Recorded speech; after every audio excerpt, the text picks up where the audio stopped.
Welcome to the National STEM Championship 2025. I'm Sonia Chu.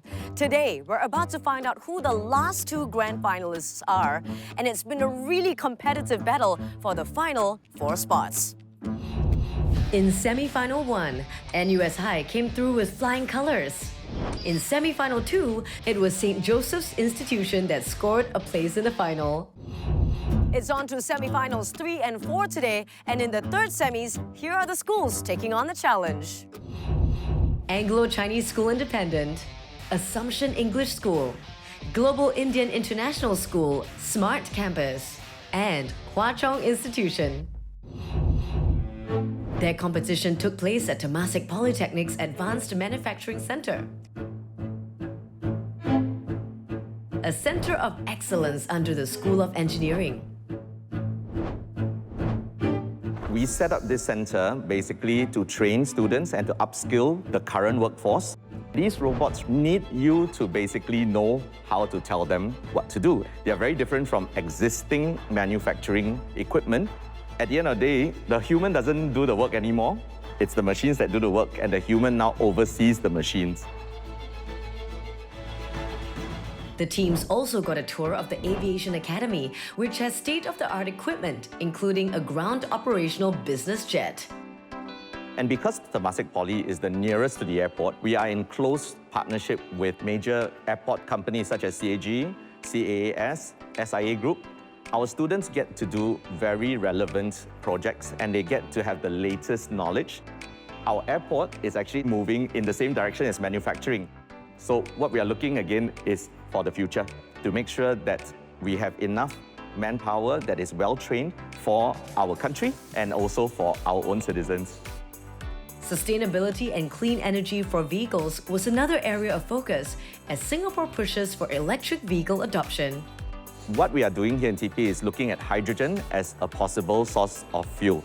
And if you look at hydrogen, it is very clean, it's very sustainable, and it's extremely renewable. With hydrogen, the output is just water, and that would be another way that we could power the EVs instead of using current lithium-ion batteries, which will be an issue when you have to dispose of them, because you have to dispose of them in a very careful manner. We are here to support Singapore's and the world's move towards greater sustainability. We all have to do our part to ensure that our kids and our future generations have somewhere decent to stay in. With the tour over, this was the challenge awaiting the teams. In the alien rescue mission, teams have 2 tasks. First, teams must program a robot car to navigate a designated path through the alien-infested city.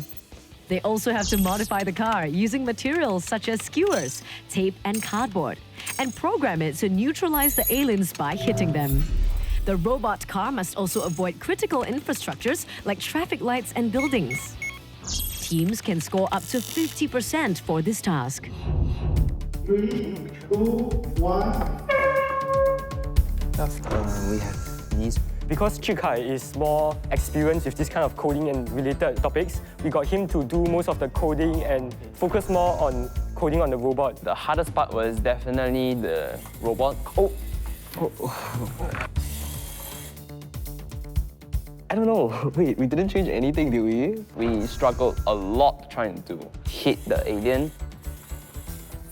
Here's how it works. This code right here. At the start of the challenge, both of them did the coding work. I have quite a bit of experience in coding, but the one language they said that we should code in was the only one I didn't know. This is just the movement. How do you turn?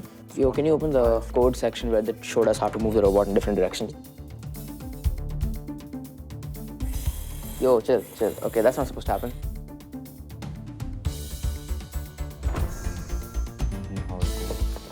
So our main team strategy was to just divide the labor into 2 groups. Nolan was more familiar with coding, so we let him program the car. Here, for the first time, we have to make it to the left. It just stopped. Yeah, there's clearly something wrong with it. We're doing a dry run for the programming to see if we can hit orange guy.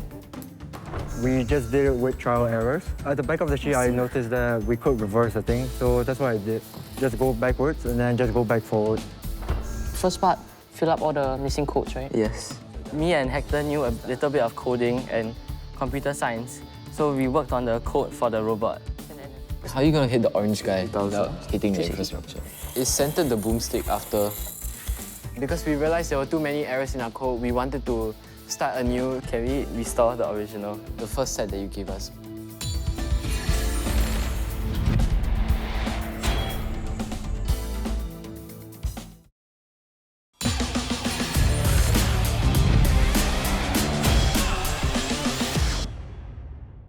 Before the break, the teams battled through task 1. Now it's time to step up to task 2. The second task is to use a breadboard and patch circuits to design and activate a rescue signal once the car has completed its run.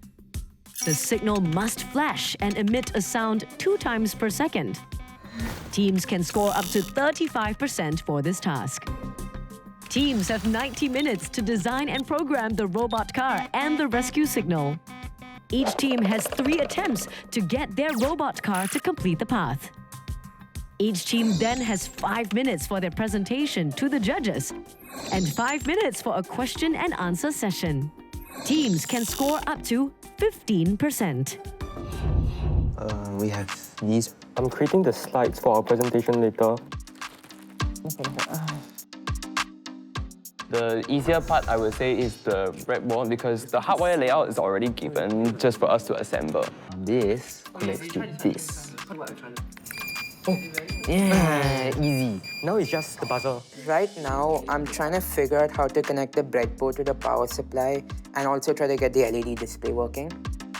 I was supposed to have completed with that simple math in like about 10 to 15 minutes, but I didn't realize that there was a small difference in units and I had to accommodate for that. I cut the whole of it away. For what I did, which was the circuit, I think we definitely could have been more precise with stripping of the jumper wires. We have an instinct of that the wire is wrong, but there are so many and we cannot fix all of them. Brian, What? the timing is off. I knew Daniel was better in physics, so he could perhaps work on the wire board and do the calculations. Because of the resistance.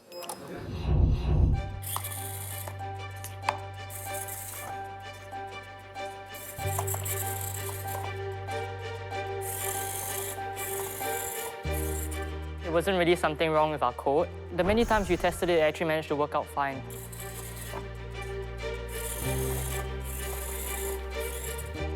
So we were quite worried at first on why it was not working out. You want to do it one more time?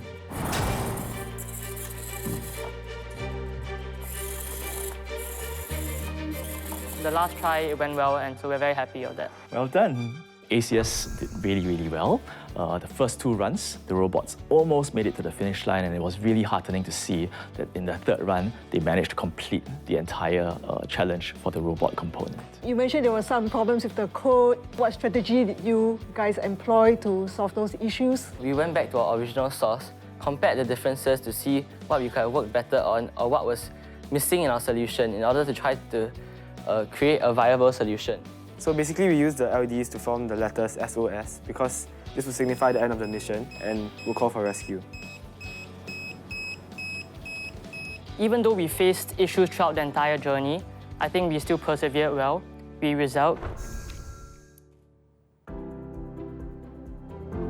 Just checking, did you manage to get the LED to light up? During the test run, when you press down the resistor and also the LED, it did light up. But I think after in the box, it kind of lose connection because the wire is not very stable, so you have to press it with your fingers. Do you want to try and press it?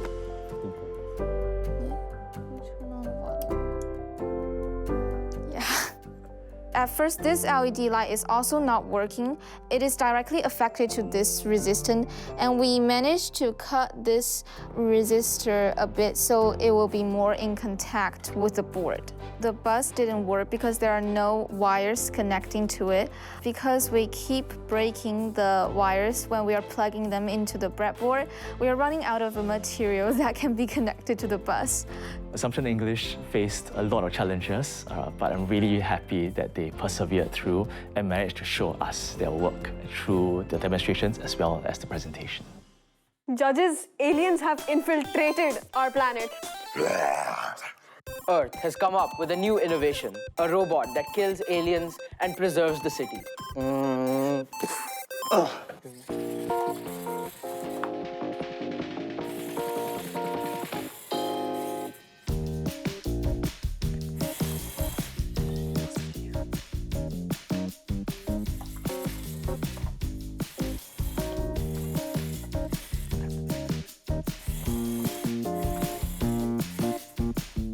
That's the part where it breaks down. That's all right. Because we didn't have enough time to calibrate the speed of the backward motion, so it goes off the line, so it stops moving. Global Indian, I think they gave a very engaging presentation, right? They did try to act out, right, a scenario where they tried to engage the judges, and I thought that went down really well.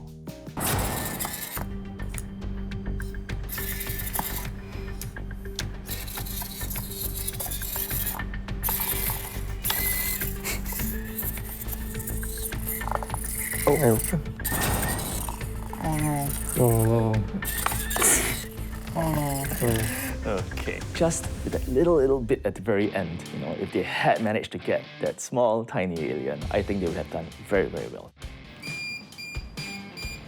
It was very cute that the LEDs that we gave them happened to match their school colours, red and yellow, and they used it to signify their school through the letters HC in the rescue signal. I think that we did actually quite well, despite not being able to hit the last alien. If we had read through the booklet more carefully, we might not have run out of time doing the robot at the end trying to hit the last alien. Going to the finals will be a good bonus.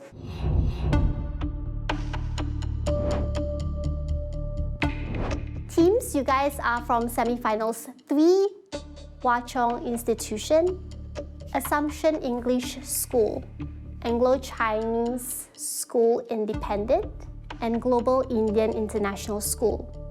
The team that is making it to the grand finals is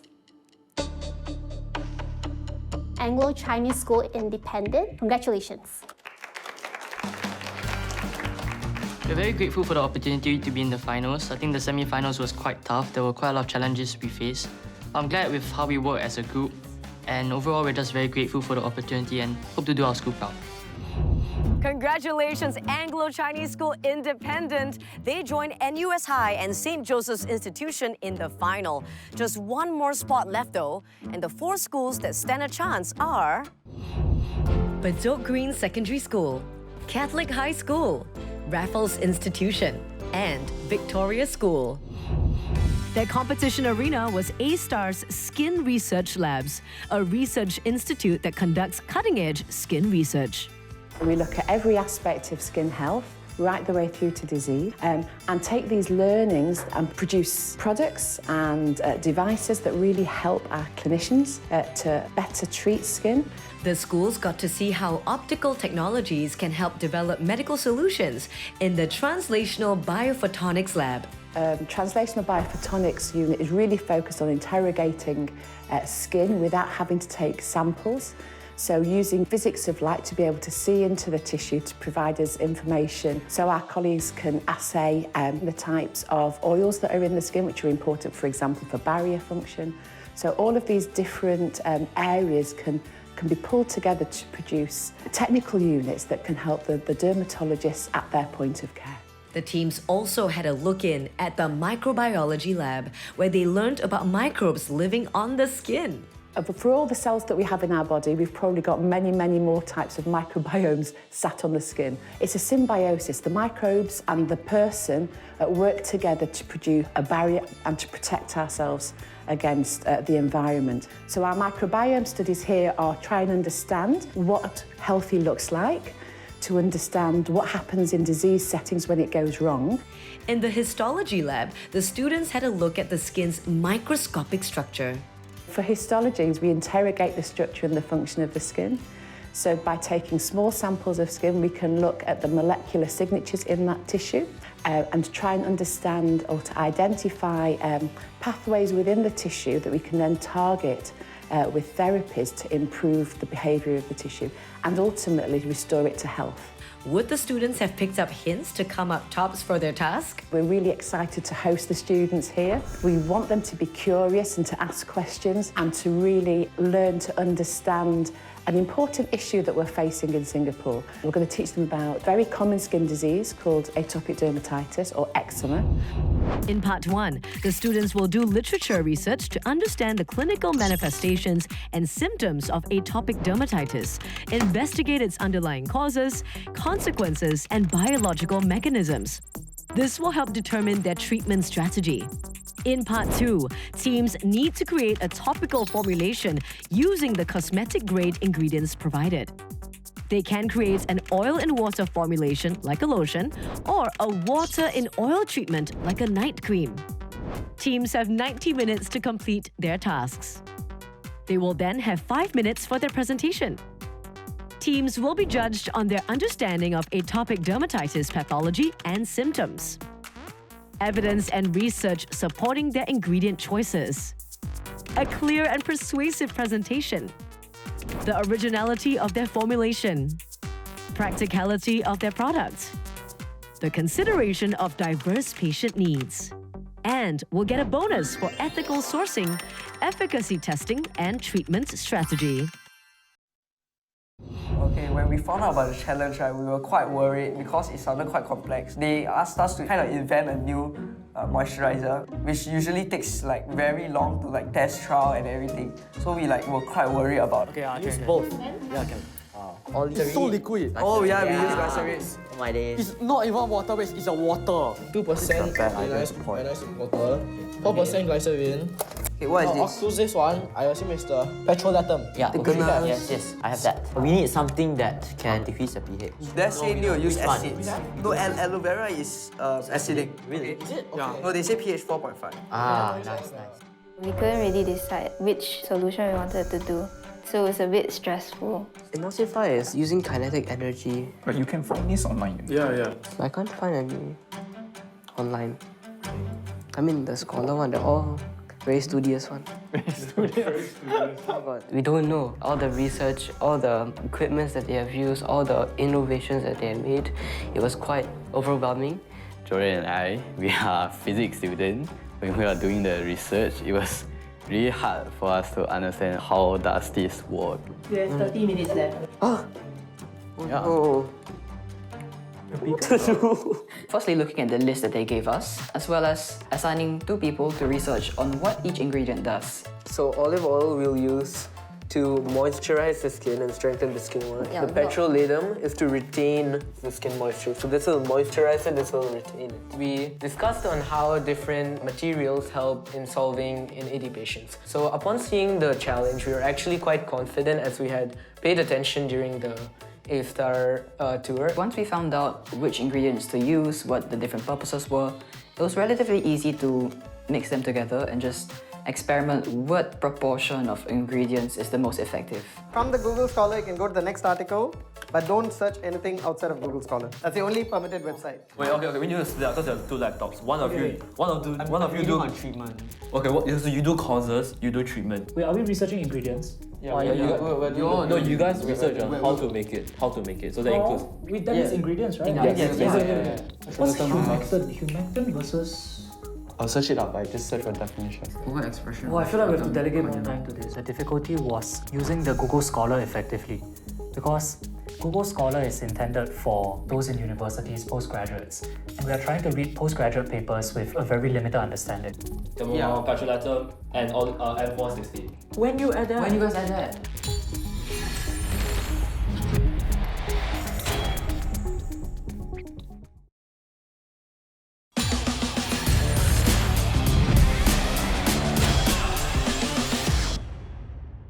Welcome back to the National STEM Championship 2025, and here is the lowdown. 4 schools are battling it out for that one final spot left in the grand finals. In this case, there is no shame in being skin deep. Hey doctor, what is this thing? It's so itchy and feels so dry and it's like red. What is this? Your skin looks really red, especially at the joints and at this whole area. I think you might have eczema. Okay, it sounds like you're facing a lot of problems with your day-to-day life. For example, like you're scratching your skin, making it hard to sleep. Some of us weren't sure of what we are going to say during the presentation, and then the presentation was actually quite rushed. In the end, right, the skit, I think it still turned out decently well. All the judges were impressed that they had good knowledge of the disease And they also did a very good presentation. I think that really lends weight to them being one of the top teams. Okay, our first ingredient is cocoa butter. Cocoa butter not only helps in strengthening the skin barrier to prevent water loss to the surroundings, but it also helps keep the skin cells together to ensure that no more water loss will occur to the surroundings. Next, we have the glycerin. 20% glycerin is actually the most effective in increasing skin corneometer values. We were impressed by Victoria's school for the fact that they were able to research on the different components of the cream and explain why they think this should go into a topical formulation for their challenge. We really learned how to get all of us to work on our different strengths, how one to do research, some to do formulation, as well as presentation skills. I think we leveraged on a lot of our past experience and our skills as a team. Atopic dermatitis is a chronic inflammatory skin disease commonly seen in patients with a history of asthma or allergic rhinitis. So basically, the epidermal barrier serves three primary functions, which is limiting passive water loss, restricting environmental chemical absorption, and preventing microbial infection. Presentation in general was quite nerve-wracking for me because we didn't have much time to prepare what we wanted to present for, so we had to refer to the slides a lot. I felt that they presented a lot of the background on atopic dermatitis, but I was not sure whether they really read it and understood it fully. But I have to give credit to them for giving a very strong presentation and also thinking about the eventual product. I'm so itchy. Why am I itchy? Because of the microbiome imbalance on your body and the breaking of your skin barriers, Joshua. What's the solution? Well, I have a solution for you. In my opinion, the presentation just now went pretty well, better than we expected, honestly. I think their biggest strength in this challenge is that they really researched on various components that they wanted to add in the cream. Not only the components, but the amounts that they wanted to add in the cream. Okay, teams, you guys are from semi-finals 4. The schools are Bedok Green Secondary School, Catholic High School, Raffles Institution, and Victoria School. The team that is making it to the grand finals is Catholic High School. We're overjoyed, in fact, because it was really unexpected. It's not the first time that Catholic High has been on a final. I think the last final was like 2018. So like we finally made it to the grand finals again. And like we are very proud. Congratulations, Catholic High School. Now, 45 schools were in the qualifying rounds, and these 4 have made it all the way. Here are your grand finalists for your National STEM Championship 2025. Anglo-Chinese School Independent, Catholic High School, NUS High School of Math and Science, and St. Joseph's Institution. NUS High was the 2024 champion. ACSI was the 2023 champion. But in 2025, the slate has been wiped clean, and either Catholic High or SJI could find themselves on the top podium. Only one way to find out, and that's to join me next week as we crown the winner of the National STEM Championship 2025.